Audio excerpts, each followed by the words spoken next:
what's going on here? BlackBerry, really? Come Yeah, on, man. yeah, no, this is no longer the phone, the research in motion. I think before we got started, we were talking about the docudrama that's out right now. I think Matt, Yeah.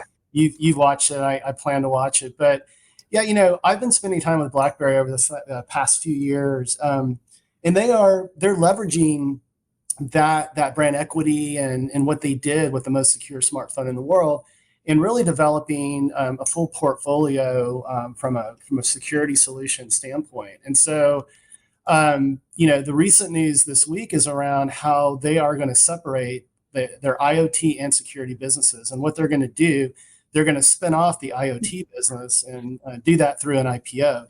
And that sounds really similar to some news that Intel announced this week, right? Yeah. With FPGA business. So, Yep. so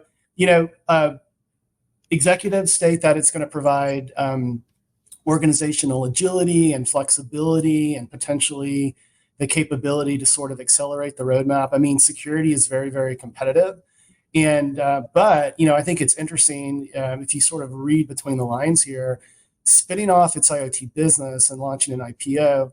I mean, obviously that's focused on, raising, money so that they can invest more in their IoT business. And, traditionally IoT has been a really tough haul from a monetization standpoint as well. So, Yeah. but I think, I think it's interesting. I think this could potentially accelerate what they're doing in security. So it's fun to watch.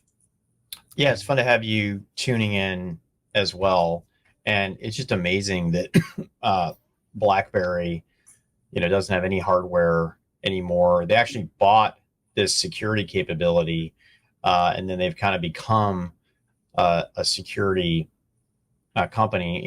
And what we've seen from the industrial IoT, or we'll call it Web 4, it's a long pull, right? You need systems integrators. There is no board edict to have an IoT play, right? Right. What they say is, I want to improve distribution efficiency by 75%, or I want to improve warehousing efficiency by X%. And then how do we do that? Well, we instrument everything.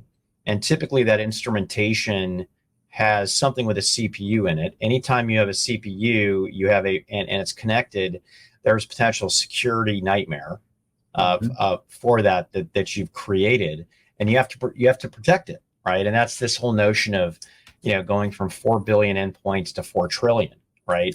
Everything's going to have a CPU, everything's going to have firmware, and everything can be exploited. So how do I protect it? It's no longer the days of M2M, which was essentially having a dumb sensor on the end, giving you a little bit of data. It wasn't hackable. It's like, hey, we're going to improve security by not having any connectivity, but we can't pull any data off it, so it's almost worthless. Yeah. Not worthless in its, you still have to manage the boiler, you have to manage the air conditioning, you have to manage, that one, the one piece of machinery that moves this box from point A to point B on the rollers, but there's no way to look at it holistically and improve your operation.